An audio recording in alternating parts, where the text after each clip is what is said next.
Okay, we are starting chapter 3, data types, variables and arrays. This chapter examines three of Java's most fundamental elements, data types, variables and arrays.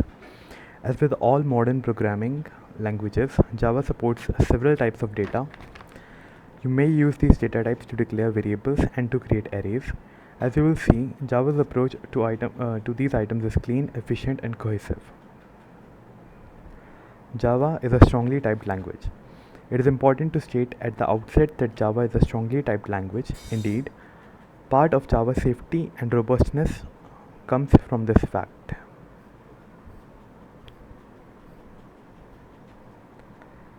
Let's see what this means. First, every variable has a type, every expression has a type, and every type is strictly defined. Has a type, every expression has a type, and every type is strictly defined. Second, all assignments, whether explicit or via parameter passing in method calls, are checked for type compatibility. Right. There are no automatic coercions or conversions of conflicting types as in some languages. The Java compiler checks all expressions and parameters to ensure that types are compatible. Any type mismatches are errors that must be corrected before the compiler will finish compiling the class. Okay.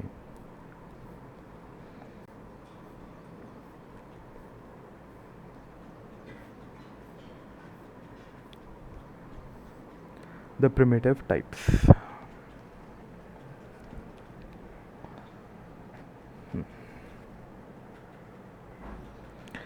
The primitive type.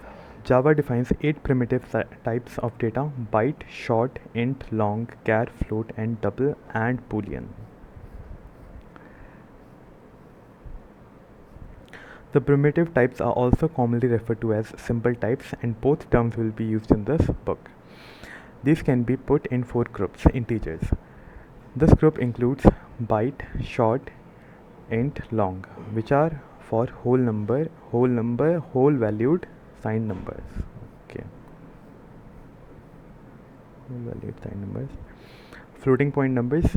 This group includes float and double, which represent numbers with fractional precision. Characters. This group includes char, which represents this group includes char, which represents symbols in a character set, like letters and numbers. Okay. Boolean. This group includes boolean, which is a special type for representing true false values. Right.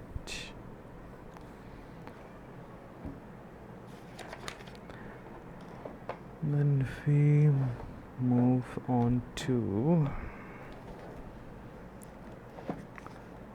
this.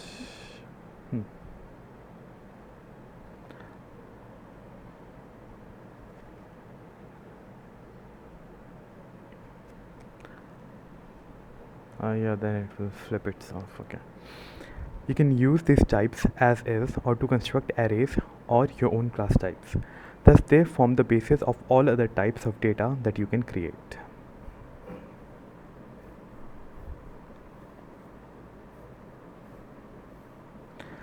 The primitive types represent single values, not complex objects. Although Java is otherwise completely object-oriented, the primitive types are not. They are analogous to the simple types found in most other non-object-oriented languages.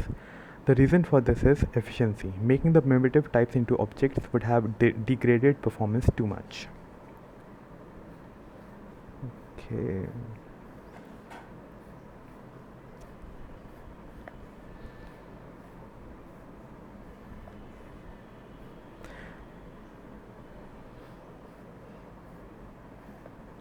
The primitive types are defined to have an explicit range and mathematical behavior. Languages such as C and C++ allow the size of an integer to vary based upon the dictates of the execution environments. However, Java is different. Because of Java's portability requirement, all data types have strictly defined ranges. Okay. For example, an int is always 32 bits regardless of the particular platform. This allows programs to be written that are guaranteed to run without porting on any machine architecture. Right. Okay, this is good.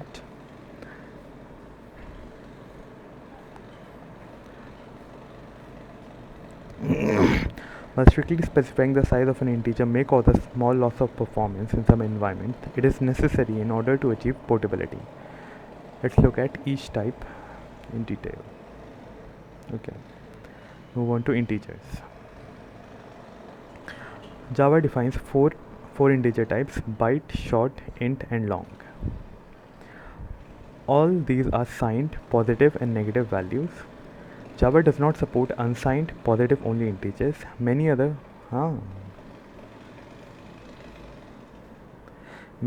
computer languages support both signed and unsigned integer. However, Java's designer felt that unsigned integers were unnecessary. Specifically, they felt that the concept of unsigned was used mostly to specify the behavior of the high order bit, which defines the sign of an integer. As we will see in chapter 4, Java manages the meaning of the high order bit differently by adding a special unsigned right shift operator. Thus the need for unsigned integer was eliminated.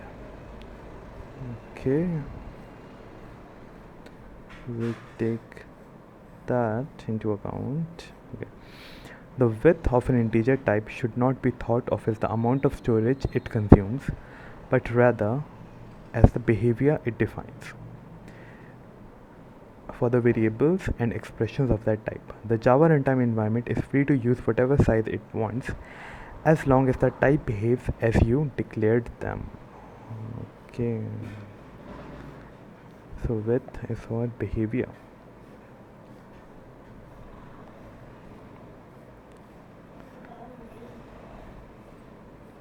The width and ranges of these integer types are shown here, right?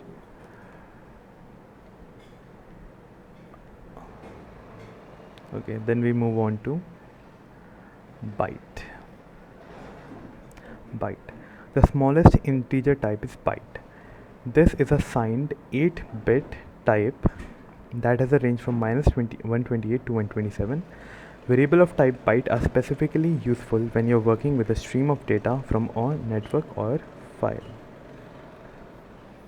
Okay.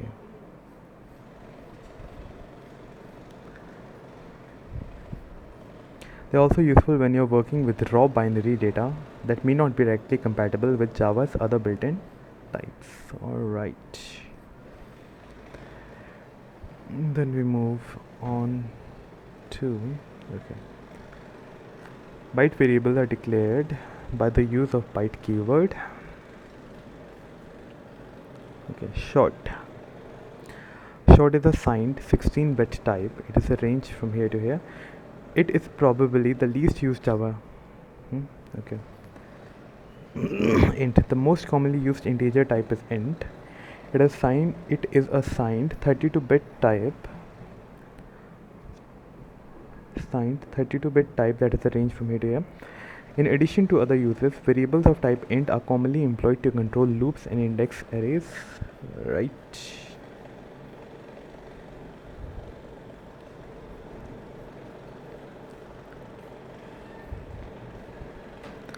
Although you might think that using a byte or short would be more efficient than using an int in situation in which the larger range of an int is not needed, this may not be the case.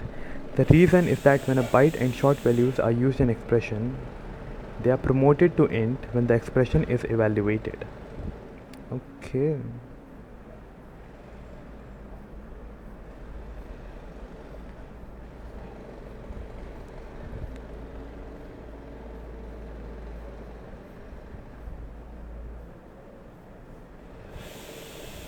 Therefore, int is often the best choice when an integer is needed. Okay, then we move on to long. Long is a signed 64-bit type and is useful for those occasions where an int is not large enough to hold the desired value.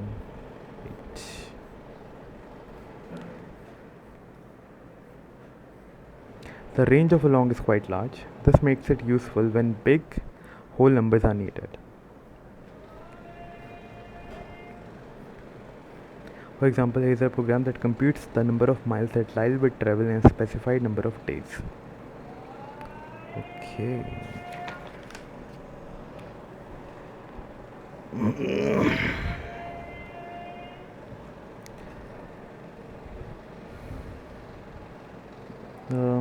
We should keep something. Then we have floating point types. Floating point numbers are also known as real numbers and are used when evaluating expression that requires fractional precision.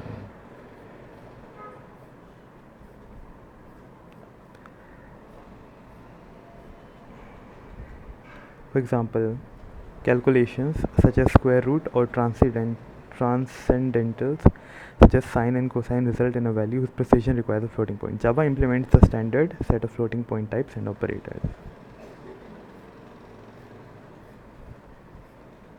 There are two kinds of floating points types, float and double, which represent single and double precision numbers respectively.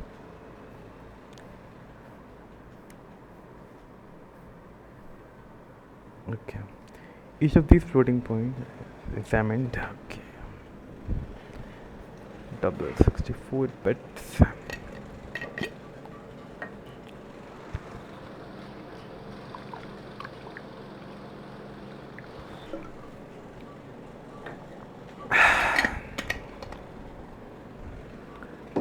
Okay.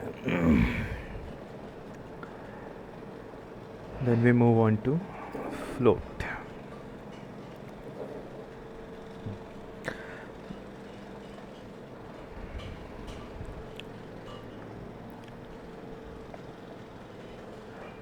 The type float specifies a single precision value that uses 32-bit of storage. Single precision is faster on some processors and takes half as much space as double precision, but will become imprecise when the values are either very large or very small. Okay.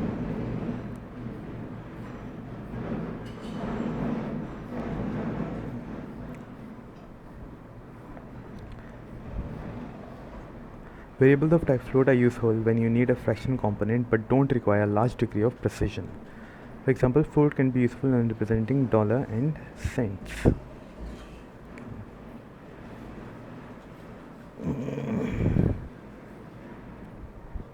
Double. Double precision, as denoted by the double keyword, uses 64 bits to store a value. Double precision is actually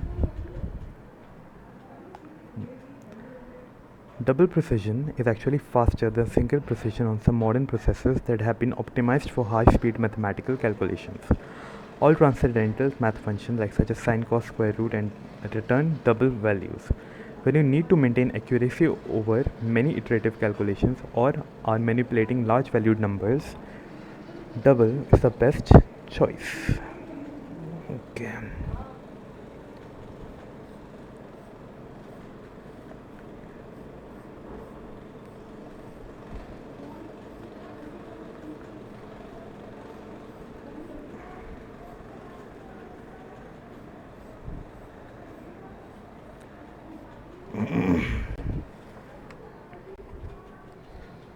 Then we go to characters. In Java, the data type used to store characters is char. A key point to understand is that Java uses Unicode to represent characters. Unicode defines a fully international character set that can represent all of the characters found in all human languages. It is a unification of dozens of character sets such as Latin, Greek, Arabic, Cyrillic, Hebrew, Khatanka, and many more. At the time of Java's creation, Unicode required 16 bits. Thus in Java, char is a 16-bit type. Okay.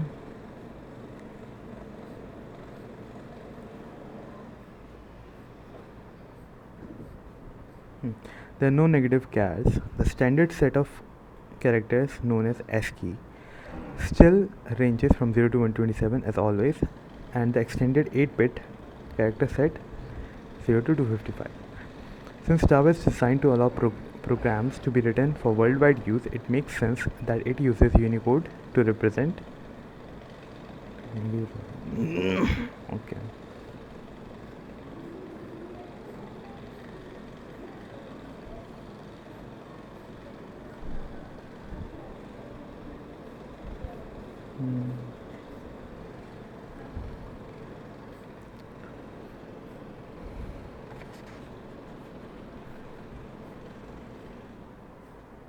Represent character. Of course, the use of Unicode is somewhat inefficient for languages such as English, German, Spanish, French, whose characters can easily be contained within 8 bits, but such is the price that must be paid for global portability. Okay. Note. Okay. Here's a program that demonstrates char. Okay, char demo. We have a char ch1, 88, and y. X and y. Okay. Then we go. Notice that ch1 is assigned to value 88, which is ASCII and Unicode value that corresponds to letter X. As mentioned, the ASCII character set occupies the first 127 values in the Unicode character set. For this reason, all the old tricks that you may have used with characters in other languages will work in Java too. Right.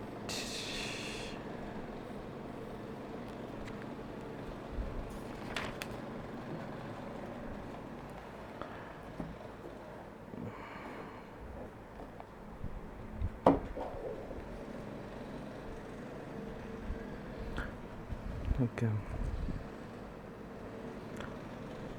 Although char is designed to hold Unicode characters, it can also be used as an integer type on which you can perform arithmetic operations. Okay. Example, you can add two characters together or increment the value of a character variable. Okay. In program,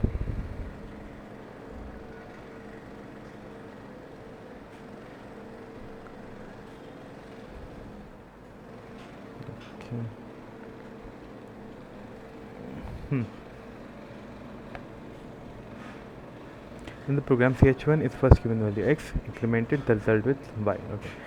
Note, in the formal specification of Java, char is referred to as an integral type, which means that it is in the same general category as int. However, because of its principal uses for representing Unicode, char is commonly considered to be in category of its own. Right, interesting.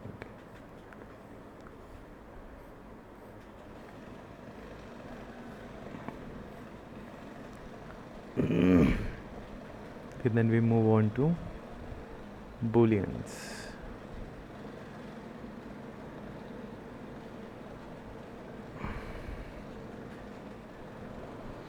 Booleans. Java has a primitive type called boolean for logical values. It can have only one of two possible values, true or false. This is the type returned by all relational operators, as in the case here. Okay. Relational operator.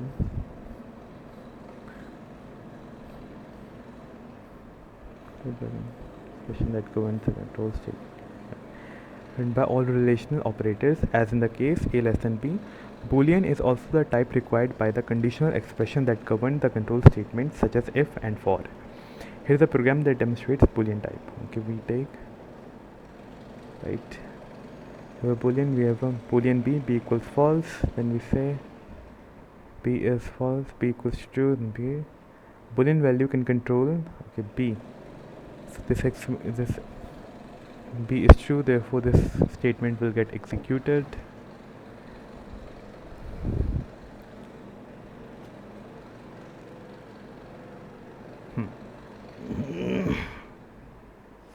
When we say b is false, this is not executed. Then the outcome of a relational operator is a boolean. Okay, so we say 10 less than, 10 greater than, it is true. The generated output is this. Okay, there are three interesting types to notice about this program. First, as you can see, when a boolean value is outputted by println, true or false is displayed. Second, the value of a Boolean variable is sufficient by itself to control the if statement, and there is no need to write an if statement like this.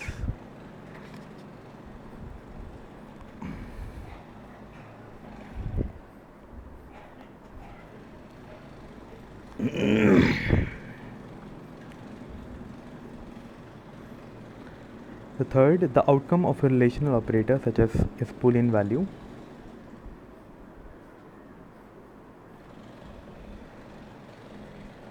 And this is why the expression 10 greater than 9 displays the value true. Further, the extra set of parentheses around 10 greater than 9 is necessary because the plus operator has higher precedence. Okay.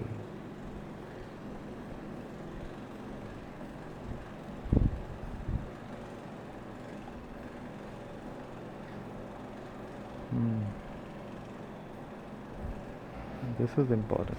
Okay. So these brackets are important here.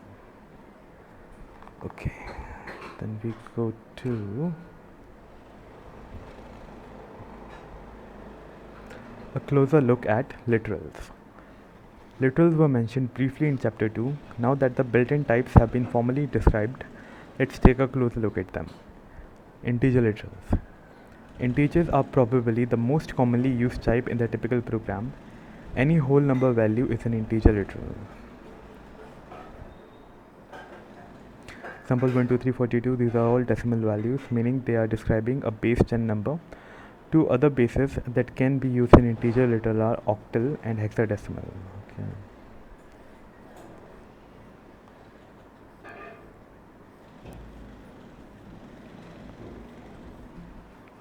Octal values are denoted in Java by a leading 0. Normal decimal numbers cannot have a leading 0 number. Thus, the seemingly valid value 09 will produce an error from the compiler since 9 is outside of octal's 0 to 7 range. Okay. A more common base for numbers used by programmers is hexadecimal, which matches cleanly with the modulo 8 word size, such as 8, 16, 32 and 64 bits. You signify hexadecimal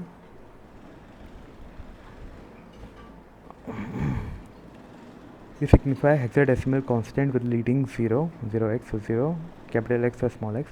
The range of a hexadecimal digit is 0 to 15. So through A to F or small a are substituted for 10 to 15.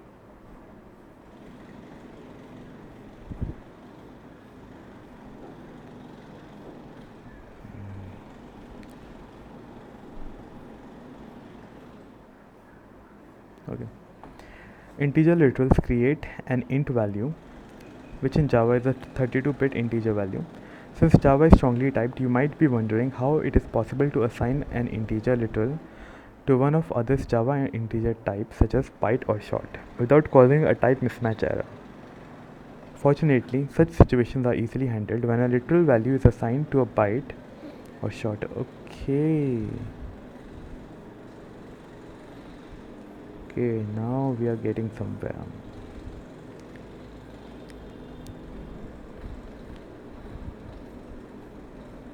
Fortunately, such situations are easily handled when a literal value is assigned to a byte short. No error is generated if the literal value is within the range of the target type. Okay.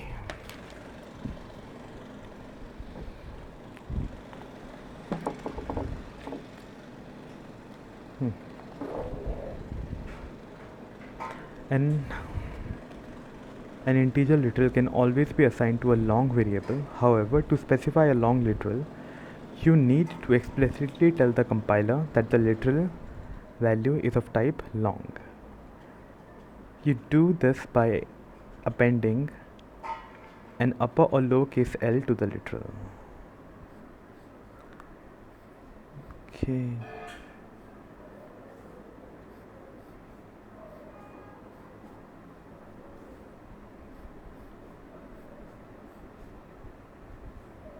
The largest long and integer can also be assigned to a char as long as it is within range. You can also specify integer literals using binary. To do so, prefix the value with 0b or 0 capital B. Example, nice. It's built-in binary support.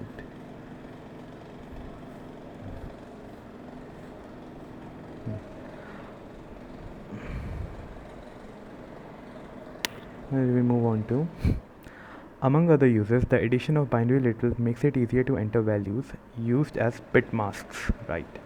In such cases, the decimal or hexadecimal representation of the value does not visually convey its meaning relative to its use.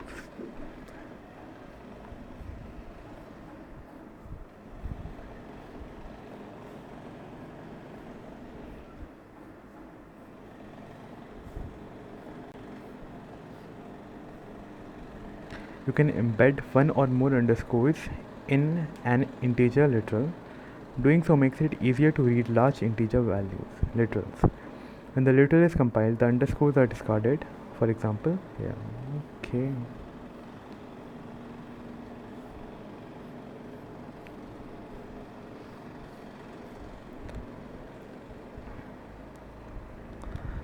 So we have 1, 2, 3 underscore 4, 5, 6 underscore 7, 8, 9. Then the value of x will be 1, 2, 3, 4, 5, 6, 7, 8, 9. The underscores will be ignored. Underscores can only be used to separate digits. They cannot come at the beginning or the end of a literal. Okay. It is, however, permissible for more than one underscores to be used between between two digits.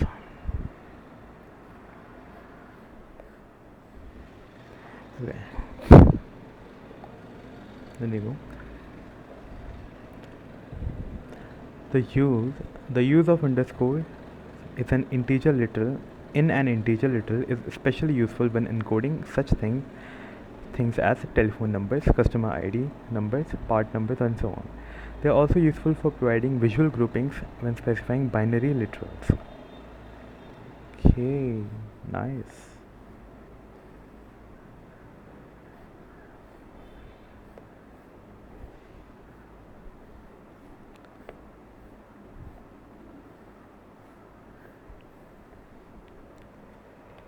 Okay.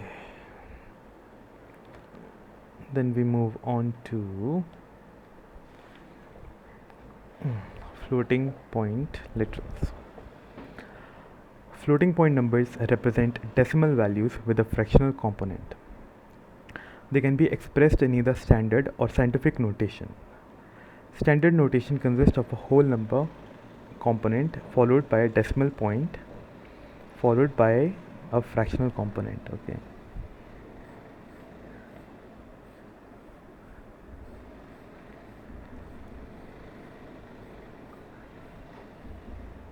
For example, 2.0, 3.1459, standard notation floating point. Scientific notation uses a standard notation floating point number plus a suffix that specifies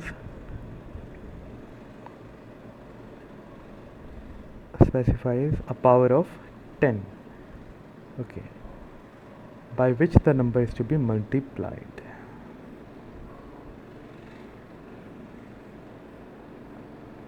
Okay, the exponent is indicated by E followed by a decimal number which can be positive or negative. Okay.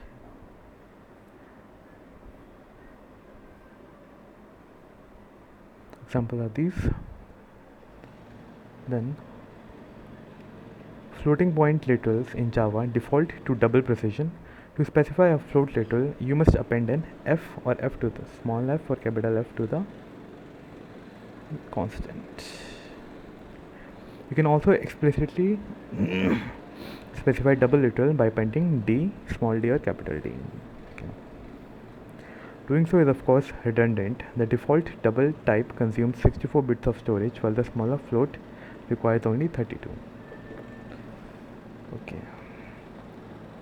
Then we move on to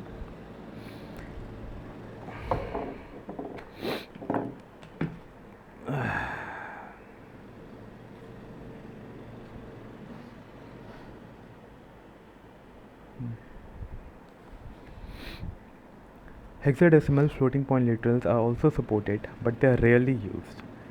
They must be they must be in the form similar to scientific notation, but a p or rather a small p rather than e is used. For example, 0x12.2p2 is a valid floating point literal. The values following p, called the binary exponent, indicates the power of 2 by which the number is multiplied. Okay. Oh, I think I'll stick to regular decimal numbers.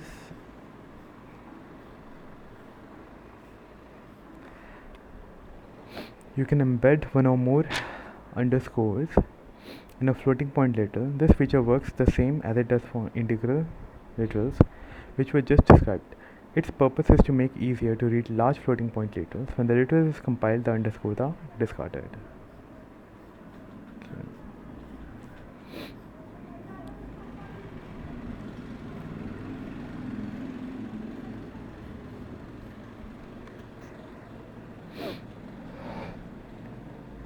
Okay. The value given number is this. The underscores will be ignored, as is the case with integer. Underscores can only be used to separate digits. They cannot come at the beginning or end of a literal. It is, however, permissible for more than one underscore to be used. Right. Yes. Underscore the beginning or end. Use more than one underscore used between digits. It is also permissible to use an underscore in the fractional portion of the number. Okay. Let me just sharpen it. Okay, then Boolean literals. Boolean literals are simple. There are only two logical values that a Boolean value can have, true and false. The values of true and false do not convert in any numerical representation. The true literal in Java does not equal 1 nor does equal to 0. Okay. In Java, the Boolean literal can only be assigned to a variable declared as Boolean. Okay.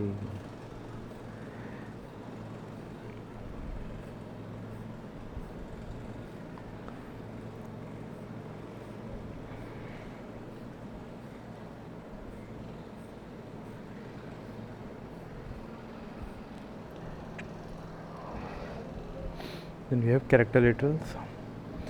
Characters in Java are indices into the Unicode character set. Let me just go like this, right? Better. Characters in Java are indices into the Unicode character set. They are 16-bit values that can be converted into integers and manipulated with the integer operators, such as the addition and subtraction operator. A literal character is represented inside a pair of single quotes.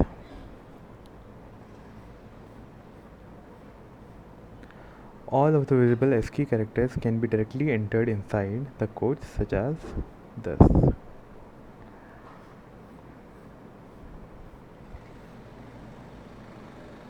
For the characters that are impossible to enter directly, there are several escape sequences that allow you to enter the character you need, such as this is backward slash for the single quote. Okay, backward slash single quote itself for new line character.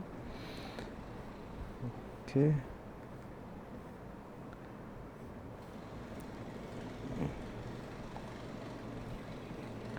There is also a mechanism for directly entering the value of a character in octal or hexadecimal. Okay, yeah, this works. Yeah, I remember this. For octal notation, the backslash is followed by the 3 digits, and for hexadecimal, you enter a backslash u. Okay, I think, okay, and then exactly 4 hexadecimal. C++ it was different.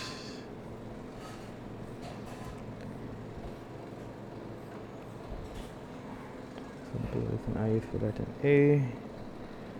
This is the top byte is 0. Japanese vector. Okay. Then we get a list of some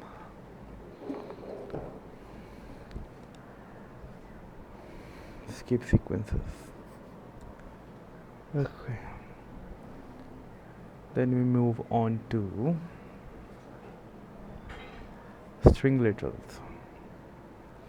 String literals in Java are specified like they are in most other languages by enclosing a sequence of characters between a pair of double quotes.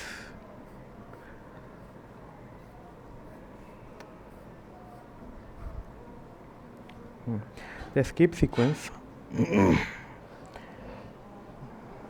okay, the escape the escape sequences and octal hexa notation that were defined by character literals works the same way inside of string literals. Okay, so this is a double quote and this is a double quote, and this represents the string itself.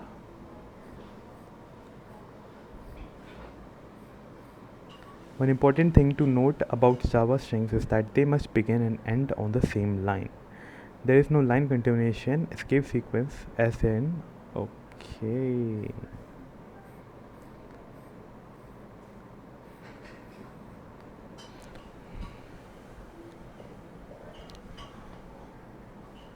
So note, as you may know, in some other languages strings are implemented as array of characters. However, this is not Java. Strings are actually object types.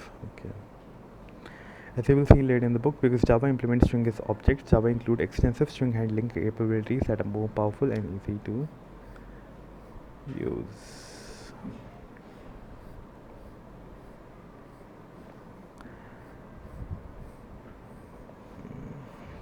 Okay, then we move on to variables. The variable is the basic unit of storage in Java program. A variable is defined by the combination of an identifier, a type, and an optional initializer. Okay, in addition, all variables have a scope which defines their visibility and a lifetime.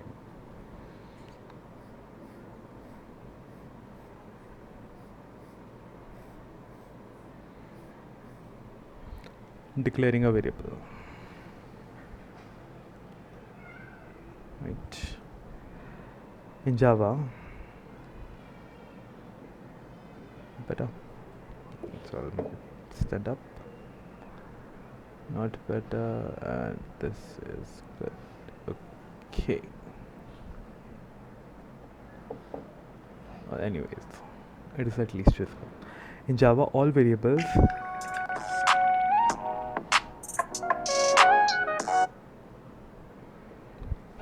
okay. In Java, all variables must be declared before they can be used. The basic form of a variable declaration is shown here.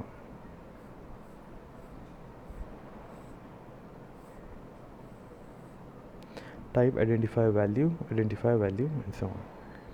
Here, type is one of Java's atomic types or the name of a class or interface. Class and interface types are discussed in part 1 of this book. The identifier is the name of the variable.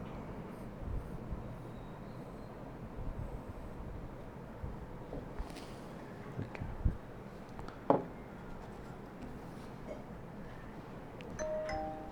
Then we move on to here. You can initialize the variable by specifying an equal sign and a value. Keep in mind that the initialization expression must result in a value of the same or compatible type as that specified for the variable.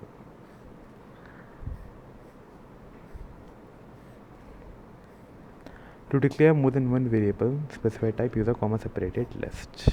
Right. Here are several examples: int abc, int af, byte set 22, Python.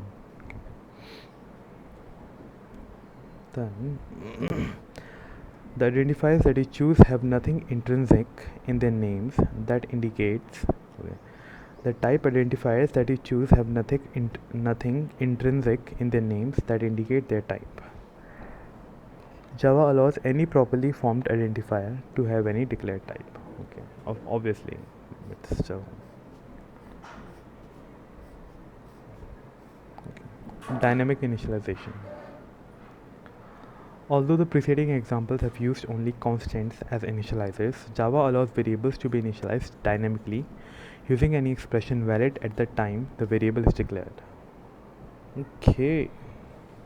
Of course.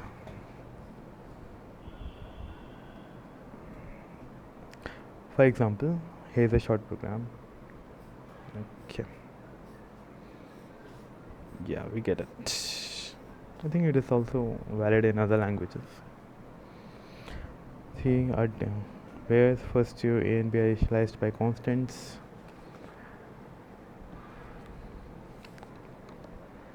Change dynamically to the length of the hypotenuse. Using the Pythagorean theorem, the program uses another of Java's built-in method, square root, which is a member of math class, to compute the square root of its argument. The key point here is that initialization expression may use any element valid at the time of initialization, including calls to method, other variables, or literals. Okay.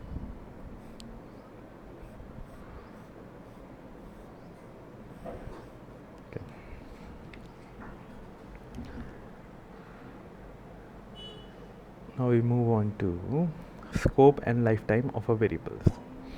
So far, all of the variables used have been declared at the start of the main method. However, Java allows variables to be declared within any block. As explained in chapter 2, a block is begin with an opening curly brace and ending with a closing curly brace.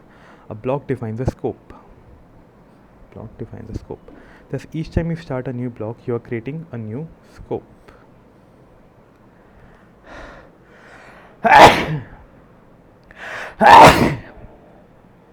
Okay. A scope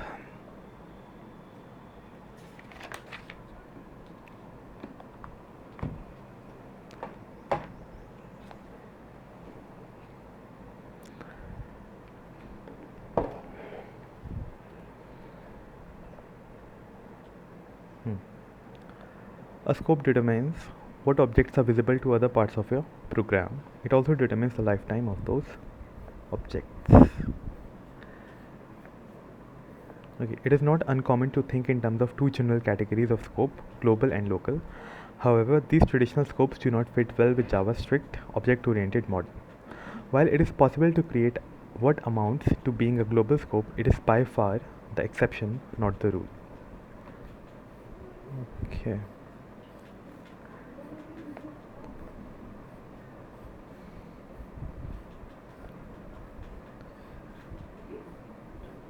In Java, the two major scopes are those defined by a class and those defined by a method. Okay. Even this distinction is somewhat artificial. However, since the class scope has several unique properties and attributes that do not apply to the scope defined by a method, this distinction makes more some sense. Okay.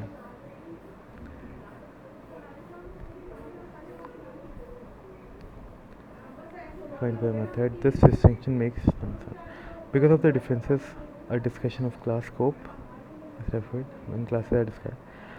For now, we will only examine the scopes defined by or within a method. Okay, the scope defined by a method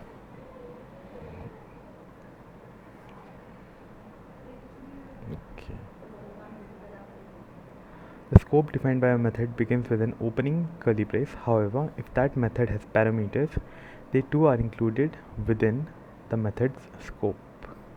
Okay. Yeah.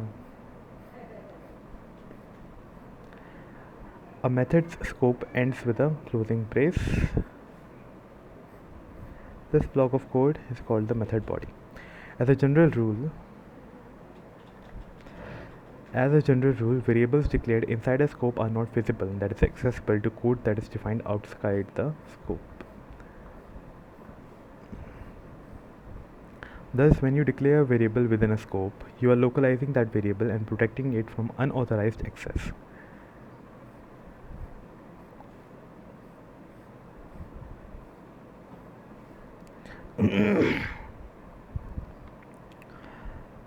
Okay, so modification. Indeed, the scope rules Indeed,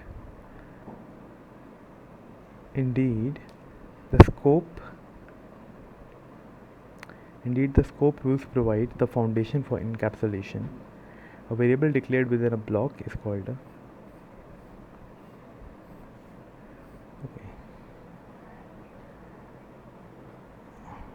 Scopes can be nested. For example, each time you create a block of code, you are creating a new nested scope. When this occurs, the outer scope encloses the inner scope. This means that the object declared in the outer scope will be visible to the code within the inner scope. However, the reverse is not true. Objects declared within the inner scope will not be visible outside it. Right.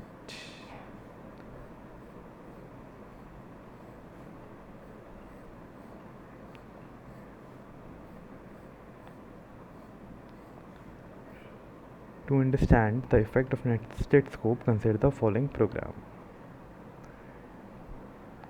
Okay, so we have demonstrate block scope, class scope. This int x known to all code within main. X equals to 10, if x equals to 10, we start new scope int y. Then x and y are both known here, so we go x equals y times 2, so x is 40, and y error is not, and x is still known here, and x's value is updated to 40. Right. This is easy to understand. Okay. As the comments indicate, the variable. Okay. Maybe I should type it in. Yeah. Okay. Let's type it in.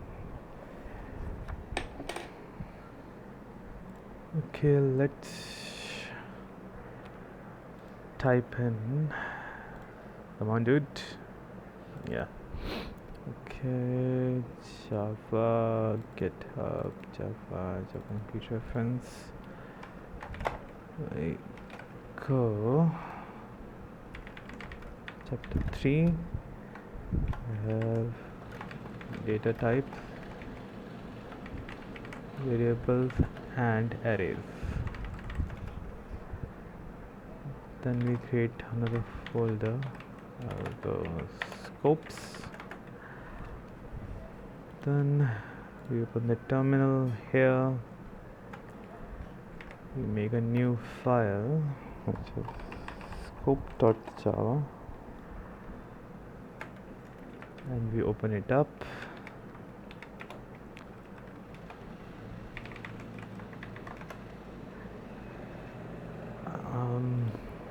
As goes to the left,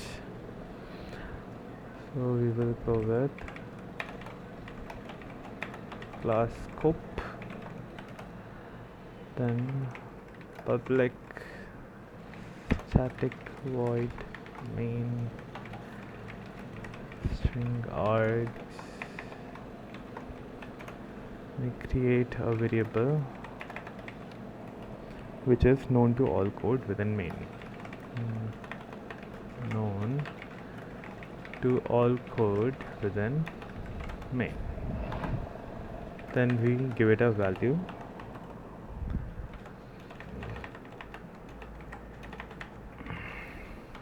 Then if x equals 10,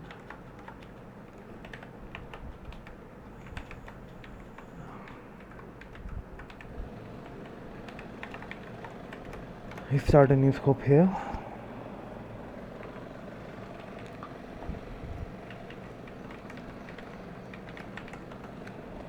And then we define another variable int y equals 20, known only to this block, known only to this block. Mu x equals y times 2. Right, okay, both x and y are known here. X and y both are known here. Right, so I can go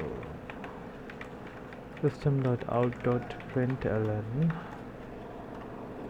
x and y, x and y, x plus y.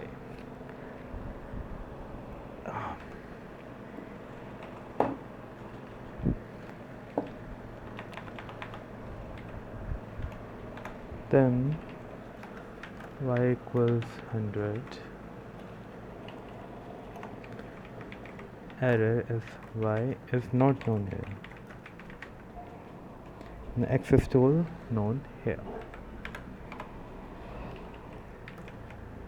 X is still known here. So we can go system.out.println x is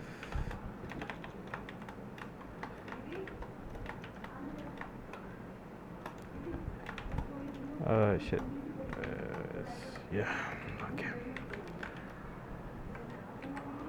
Now Java C and Java scope.class. Java scope. Okay, right. Then we can move on to right. So what happened here is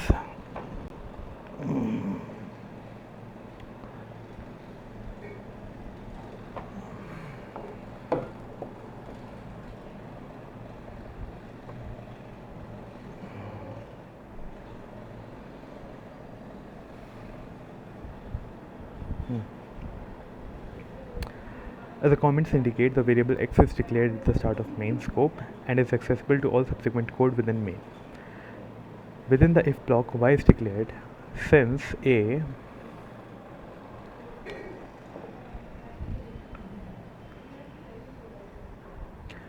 block defines a scope, y is only visible to other code within its block. This is why outside its block, line y is commented out. If you remove the leading comment symbol, the compile time error will occur because y is not visible outside of this block. Right.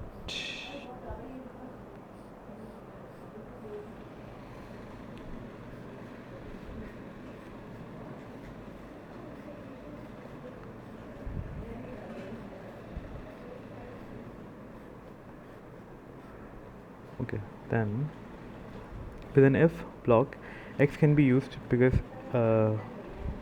base code within a block that is a nested scope has access to variables outside declared by an enclosing scope.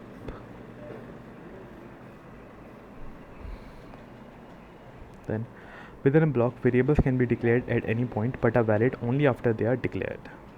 Within a block can be declared at any point but are only valid after they are declared. Thus, if you define a variable at the start of a method, it is available to all code within its method. Conversely, if you declare a variable at the end of a block, it is effectively useless because no code will have access to it.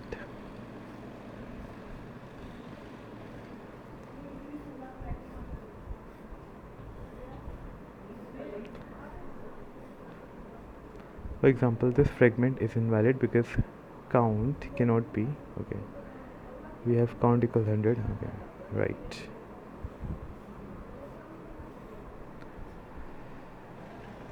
Then here's another important point to remember. Variables are created when their scope is entered and destroyed when their scope is left.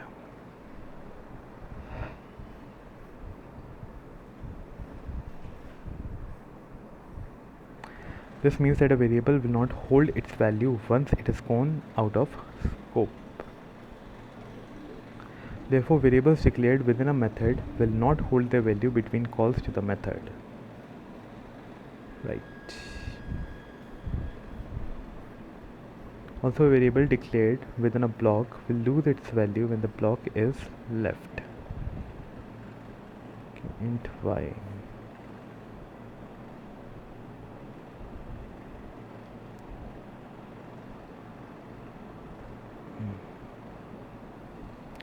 Thus, lifetime of variable is confined to its scope. If a variable declaration includes an initializer, then the variable will be reinitialized each time the block in which it is declared is entered. Right.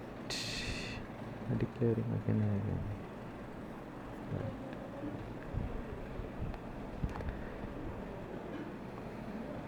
So we define we declare y with -1 and then we give its value 100, and when the loop begins again, it is again declared, we again declare a variable y with an initializing value of -1. Okay, as you can see, y is reinitialized to -1 each time the inner for loop is entered, even though it is subsequently assigned the value 100. This value is lost. Okay,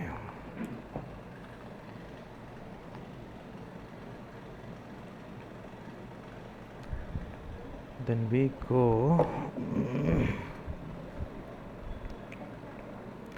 one last point. Although blocks can be nested, you cannot declare a variable to have the same name as one in the outer scope. Okay, so it fixes this problem.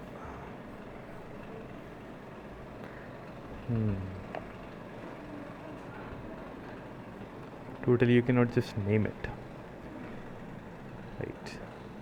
So we can't even name it. Like we declare a this bar, and same bar cannot be declared within an inner scope. Okay, so I think that's it for today. We should call it a day and we'll continue it later.